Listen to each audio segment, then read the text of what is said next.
Hello, everyone, and welcome back to Cringe. I'm your host, Emma Gemma, and welcome to today's spooky as hell episode. Are you guys not, we're all feeling the spookiness in the room right now. I'm in costume, the vibes are up, it's Halloween. I'm just gonna, I have no idea if this is true, but it's a full moon tonight.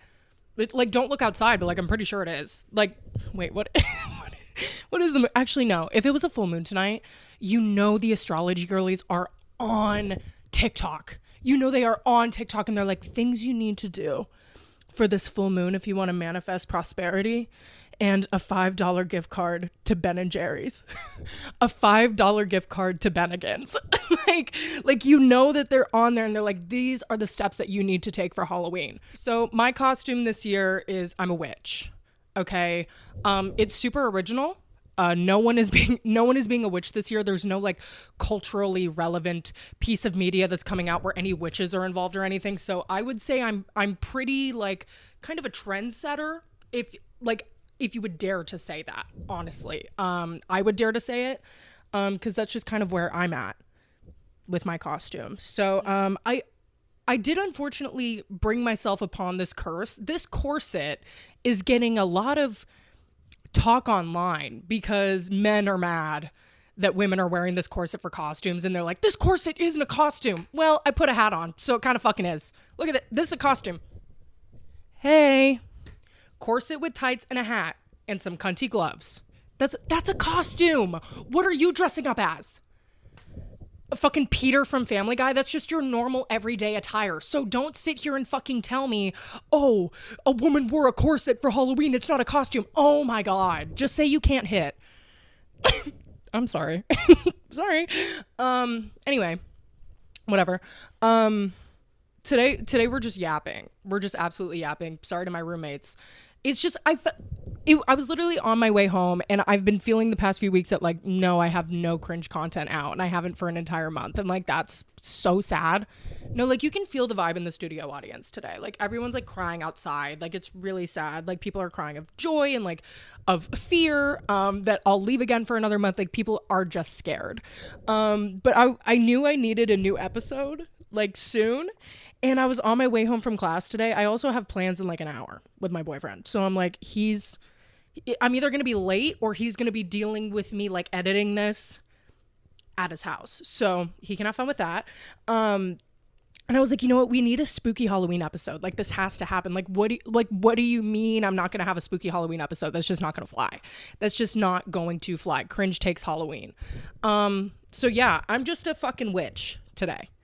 Let's do outfit details. Let's do outfit deets. Hat, Amazon. Gloves, Amazon. Corset, Amazon. Tights, Amazon. Skirt, actually from Urban. And this was the most expensive item, and it made me want to gouge my eyes out. Let me tell you about how prepared I was for Halloween this year, even though I do this pretty much every year, okay? Well, most years. Ever since I came to college, I started doing Halloween. I stopped really preparing for Halloween in high school. I always did the last minute shit. I think I was a cat one year, and it was I bought ears at Walmart the night of. I was never a big Halloween person, and I think it's just because I love Christmas so much that I was like, Halloween, take the fucking back seat. We don't need you here right now. This just isn't gonna work for me. And so I just kind of was whatever to Halloween. But you go to college, everyone goes out and it's what friend are you going to? Let's go to the bar. Let's fucking go get a Pizookie. The last one, that one's crazy. No one wants to talk about that, but Pizookie Halloween night. Oh my God. I've actually never gotten a Pizookie on Halloween. I wonder if they have themed ones. Someone think about that. Someone check into that. But so last year I went out, and I almost wore the costume for the episode, but I just felt this was more spooky and more topical. More topical because I want you to see me. I want you to look me in the eye, and I want you to see me, okay? Real internet heads will get that. Real wicked heads will get that. But I went out last year and I actually bought a legit costume. I think I got 2 costumes last year. I was Dorothy and I was what's her name? See, I only was this costume because she's a redhead. I'm looking at the costume. What are you? You are gay. No, not that. No, you are Poison Ivy. I was Poison Ivy last year. And so this year I didn't know what I was going to be. And then my friend Becca was like, what if I was the super specific Hailey Bieber vampire and you were a super specific Kendall Jenner witch? Do you know that picture, what I'm talking about, where Kendall Jenner's in the mirror and she's like looking cunty and her hair's all long and she's going like that, you know? That's what I am. I'm that specific witch. And then after I bought the costume, I was like, oh yeah, Wicked, maybe. Okay, whatever. So that's kind of where I'm at. But then I was like, well, I'm gonna be going out so much, I need multiple costumes. So I like diversified my Poison Ivy costume. I got the actual shorts. I never had those. Not wearing that costume this year. That's not happening. And then I was supposed to go to Sweat Tour. I didn't go because someone in a famous boy band died. We'll talk about that in a second. Okay, moving on. So I was gonna go to Sweat Tour and I bought this skirt and I was like, it's fine, like I'll return it, whatever. But then I put it on and I was like, wait, it's gone. And then I got like a Brat shirt and I was just trying to justify not returning the skirt. So I was like, I'll just be Charlie XCX for Halloween at some point. I'm not. I'm looking at a can of black hairspray. Not gonna be it. So next year, maybe, you know, won't be as topical, but like fun, sure. Why not? And then tonight for Halloween, my boyfriend and I were going to match. I've been wanting to do this costume for what? 3, almost 4 years. When did WandaVision come out? I'm going to be Wanda. I'm going to be Halloween costume Wanda. I have been wanting this for so long, but no one would do it with me. No one would do it. No one would do it. So I finally found someone that is like, yeah, like I'll embarrassingly dress up as Vision. The Vision costume, any hot woman that you see being Wanda, like give her boyfriend a handshake because like the costume is fucking ugly. Like it literally is so bad. It's so bad, but he's going to look great. He's going to look amazing. By the way, just like subtly just being like, I'm a boyfriend. Guys, I fucking won the soft launch competition of like the year, I guess. I would say like soft launch of the year was me. But the problem is I can't commit to the bit. I can't commit to it. So like, yes, I got a boyfriend. And I was like, no, I'm going to soft launch him, right?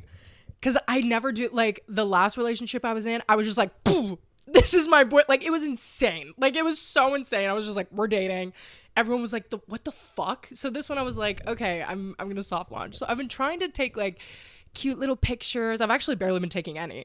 And I was like, how am I going to do this? You know? And so we go to Universal. He takes me to Universal. And the whole day I'm like trying to take like sneaky pics where it's like, ooh, soft launch. All of them are shit. All of them are just like zoomed in, grainy, ugly, whatever. And it's the end of the day and I'm like, well, what the fuck am I going to do now? What the fuck am I going to do now? And we're walking out of the park and like, great day. Like had a great day, but I'm like, damn, I didn't get the pic. And he's walking in front of me and I just see this little kiss mark on his shoulder. And I was like, fucking stop. I was like, stop right there. Just knock it off. Stop now. Stop it right now. Pause. Okay. I had kissed him on his shoulder at some point because I'm a lover girl. No, I'm just that was disgusting. Anyway, I kissed him on his shoulder at some point, and if you know anything about me, I wear Aquaphor like my life fucking depends on it. Like at any point in time there's about 10 layers of Aquaphor on my mouth. And so I kissed his shoulder and it transferred onto his shirt and I was like grabbing the wall. I was like, this is fucking perfect. Halt. So I make him stand there. And he does because he's kind and puts up with me. And I took the picture and I put it on Instagram. Oh my God, you guys, Cringe will never be that famous as the day that I soft launched my boyfriend. Like this podcast will never do as many numbers as that one Instagram story did. Like good luck diva. Because your relevancy gone. It's done. Like let's be so honest. Like you peaked, you're done, you're gone. Goodbye. Like it's good luck in the rest of your career, you know. But yeah, so we're gonna dress up as Wanda and Vision, and I'm very excited. It's gonna be a lot of fun. We're like passing out candy to kids. That's the thing about me though in Halloween. Like going out, yeah, that's fun. But I've said this on the podcast before. I'm not a big drinker, and I'm definitely not a smoker. Like I hate getting high. You hand me a drunken cigarette, okay? Look. That's a different fucking story. And don't talk about it. And it's just one. Like, it's just one. It's never like a pack. Like, it's just one. And it's more for like the vibe. It's like, oh, I'm out of the, you know, I want to feel French for a second. I want to feel dirty and disgusting in French. Sue me. Anyway, so Halloween, I'm like, I feel this obligation to go out and just get hammered. And like, that's not really my vibe. Like, I love a glass of wine and knocking the fuck out. That's me, you guys.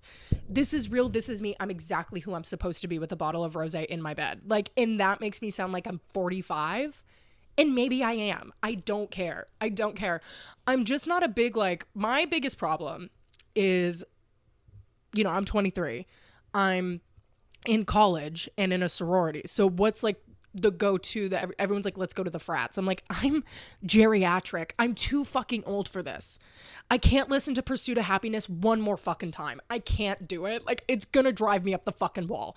Great song, but can't do it. Okay. I've had it for like 5 years now. I've taken my time in school, but like this part of my life is just done. So it's like, I want to go out to the bars and drink and like, you know, it's just difficult. So, it's just really hard to like find somewhere to get fucked up. One thing about the bars though, you're not getting free alcohol. That is tough. But really the bartender usually doesn't like, I don't know, do something crazy to your drink. So it's really just like, you know, which one? Free drink or something in there. I gotta cut that. But yeah, so this year, just so many failed Halloween costumes. I had 4. I'm using 2. So for me, it's the season of the witch. I'm just a normal witch and then I'm the Scarlet Witch. So when you guys see my Instagram post using it's the season of the witch, like, don't be alarmed that like I'm a marketing mastermind. Don't be scared. You guys, like, seriously, please, like, calm down. In other news, guys, we have a big fucking update. Guys, we have a big fucking life update and I'm not even kidding. Like, this is huge. Like, this is a big one. Cringe. Going abroad. It's a fish. You guys, it's a fish. It's a fish. It's a swimming fish. No, it's official, guys. Listen to what I'm saying. Are you guys listening? I'm going abroad. This is epic. I talked about this a little bit. I think in the last episode or the episode before. I've been working on this fucking application. Day and night, night and day. There's no other combo for that. Anyway, I got in. This is fucking awesome. I'm going to England. So like, guys, when you see me like last night, guys, like, it's already happening. What did I have for this is what I had for dessert last night. Like, this is what I'm saying when I say I'm 45 fucking years old, maybe even 60. This was my dessert last night. Mind you, I have nothing in the house to eat. So I was kind of working with what I had. I had a tiny cup of oatmeal with raspberry jam and a cup of chamomile tea with sugar and milk. So guys, what's going on there? Like, what is, like, I can't even answer it. Like, why am I turning 60 years old at the age of 23? But let me tell you, I slept like a baby. That chamomile tea, poof, I was down and out for the count. Like, I was so done. I was fucking ready for bedtime. But this is really exciting. Like, I'm going abroad and I've always wanted to go abroad and I had obstacles in my way. And now I just feel like it's like I worked really hard to like do this application and I applied to like so many fucking scholarships and I'm so excited to go. Now, let's talk about the thing that I would say a lot of my friends are waiting for me to talk about. And I feel like I should talk about is like, yes, I'm going abroad to England. A big reason I wanted to go to England is I've always loved British culture and I've loved the music that's come out of Britain and One Direction. And guys, like, I have an unreleased cringe podcast where I am literally just talking about Liam Payne extensively and I had to delete it because I was just like guys, it was like a real death in the family. Like, it wasn't just like, oh, a celebrity died, you know. And it genuinely felt like no one understood me in that time. Like, Liam Payne died and I immediately became 11 years old again, where no one understood how I felt about One Direction. Like, I'm crying, I'm upset, I'm whatever, and no one's really getting it.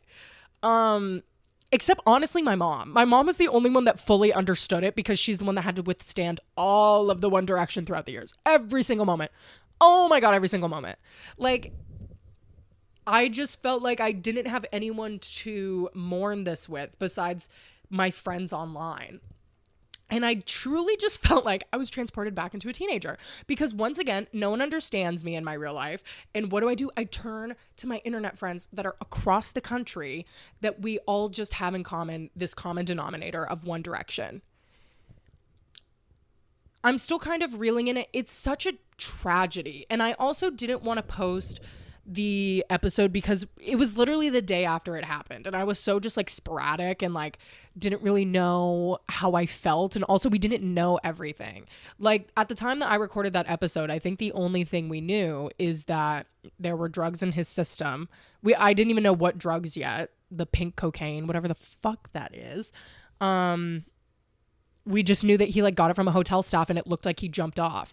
But now from the past few days, it's turning out that he was like somewhat conscious and pretty much passed out and like fell over the balcony. And if he was literally standing 5 feet forward, like he probably would have just hit his head and he would have been fine. Or if he was next to his bed, he would have fallen asleep, you know?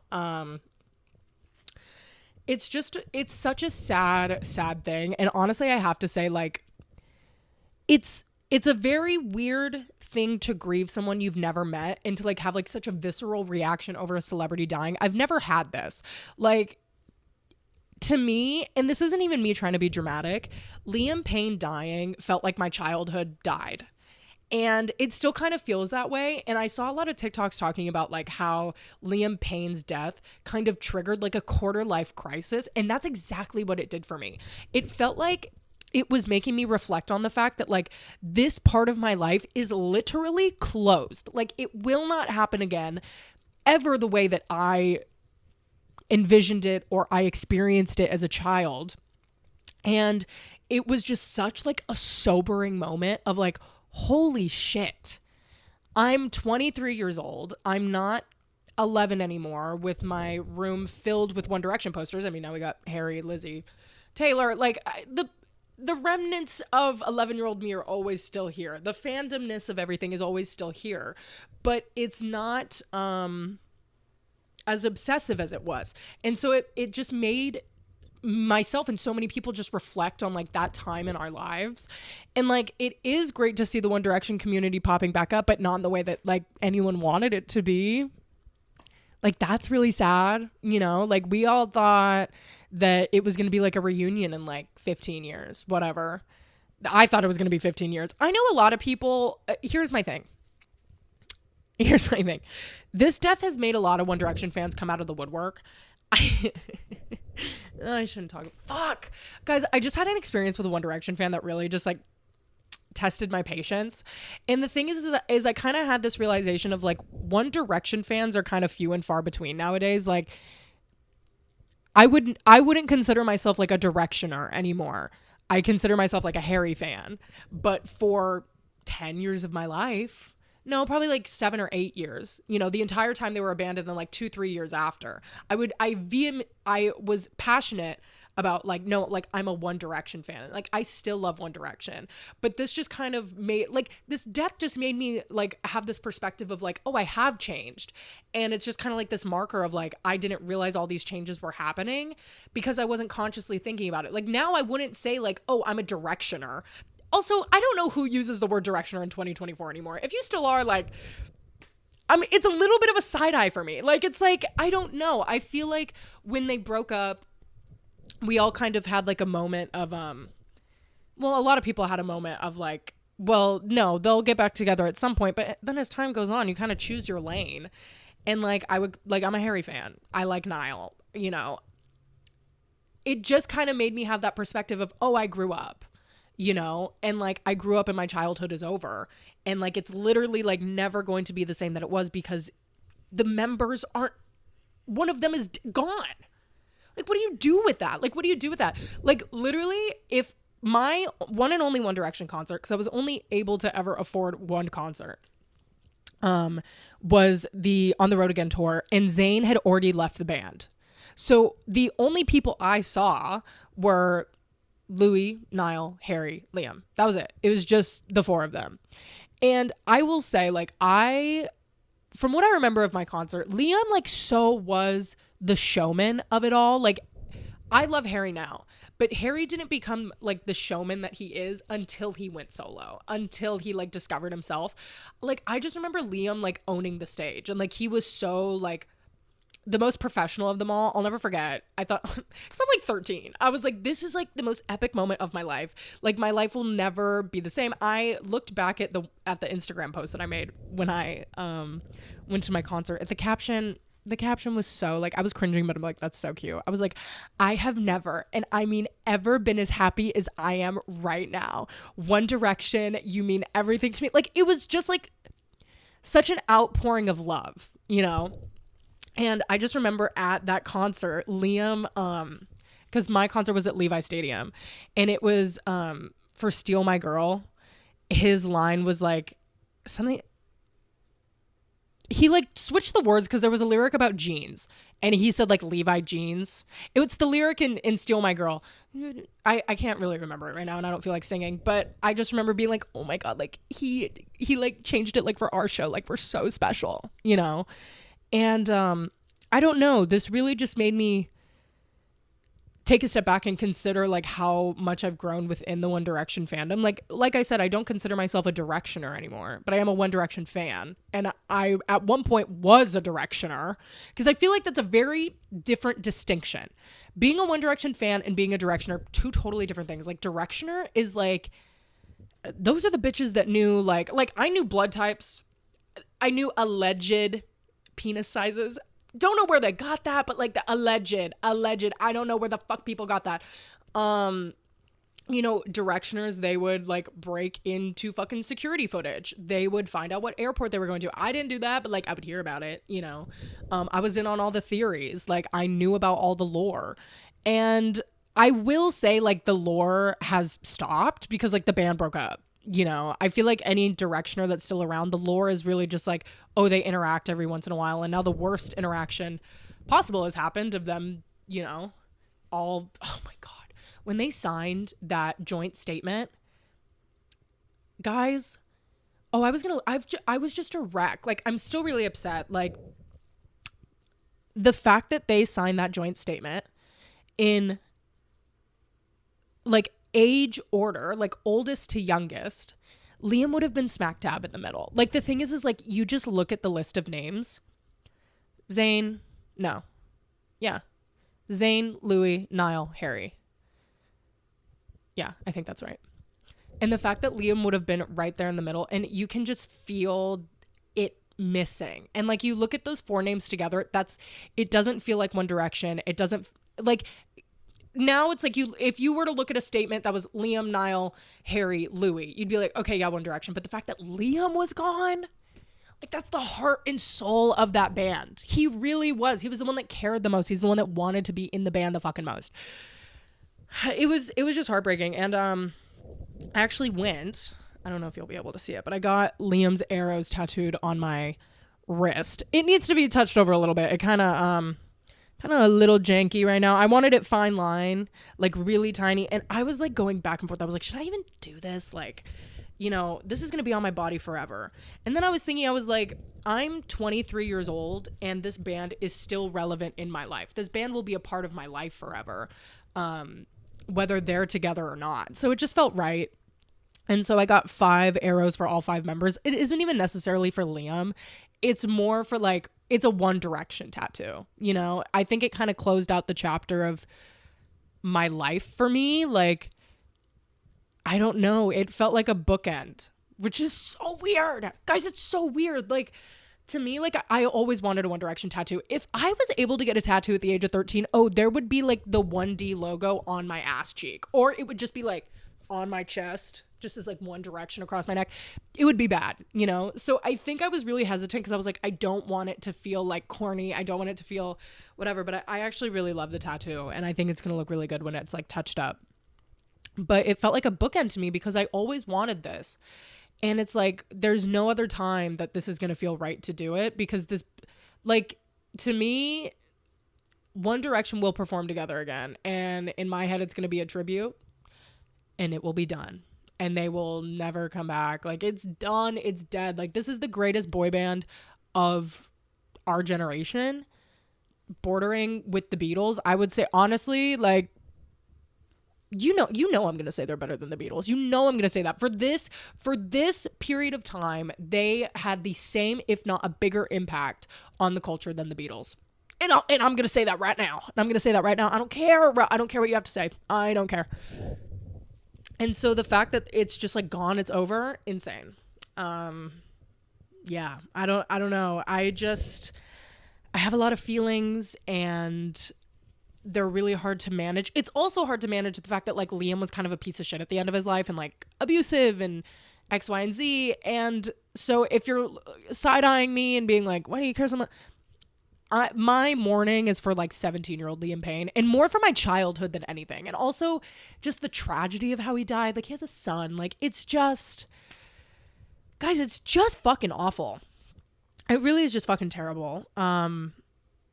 Yeah, it's just so sad.